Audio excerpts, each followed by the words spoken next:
नमस्कार. आपलं टाइम्स डिजिटलमध्ये स्वागत आहे.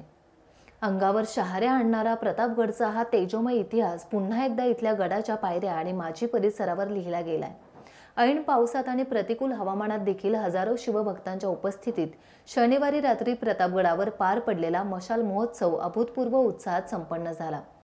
नवरात्रोत्सवानिमित्त आयोजित या सोहळ्यात 366 मशालींच्या तेजाने संपूर्ण गड उजळून निघाला, तर जय भवानी जय शिवाजीच्या घोषणांनी आसमंत दणाणून गेला. सन 2010 पासून कट्टर शिवभक्त चंद्रकांत आप्पा उतेकर यांच्या पुढाकाराने सुरू झालेला मशाल महोत्सव गेली 16 वर्षे अखंडितपणे पार पडत आहे. यंदा पावसाचा जोर दिवसभर कायम होता.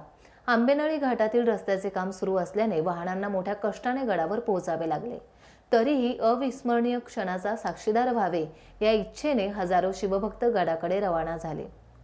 गडाच्या पायऱ्या, माची परिसर आणि सभोवताली संपूर्ण गर्दी उसळली होती.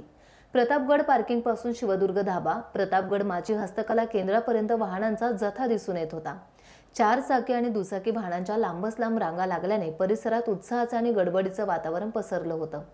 गावकऱ्यांसह शिवभक्तांना प्रश्न पडला होता की पावसामुळे मशाली पेटतील का, पण जणू आई भवानीच्या आशीर्वादाने मशालींनी अधिकच तेजाने उजळून गडाला ऐतिहासिक दिव्यता दिली. पावसाच्या सरी, धुक्याचे आवरण आणि मशालींचा लालसर प्रकाश यामुळे प्रतापगड स्वर्गीय भासू लागला.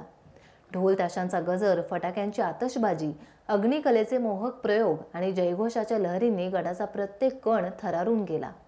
पावसात भिजत मशालींचा नजारा अनुभवताना प्रत्येक शिवभक्ताच्या अंगावर रोमांच उभा राहिला. आजी सोनियाचा दिन अमृतात पाहिजे या म्हणीप्रमाणे हजारो शिवभक्तांनी या ऐतिहासिक सोहळ्याचा साक्षात्कार घेतला. 366 मशालींच्या उजेडात पुन्हा एकदा प्रतापगड झळाळून निघाला आणि स्वराज्याचा अभिमान भाविकांच्या हृदयात अधिकच दृढ झाला. छत्रपती संभाजी महाराज की जय. हर हर महादेव.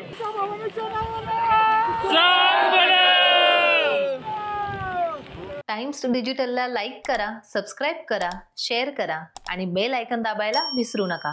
पाहत रहा टाइम्स डिजिटल.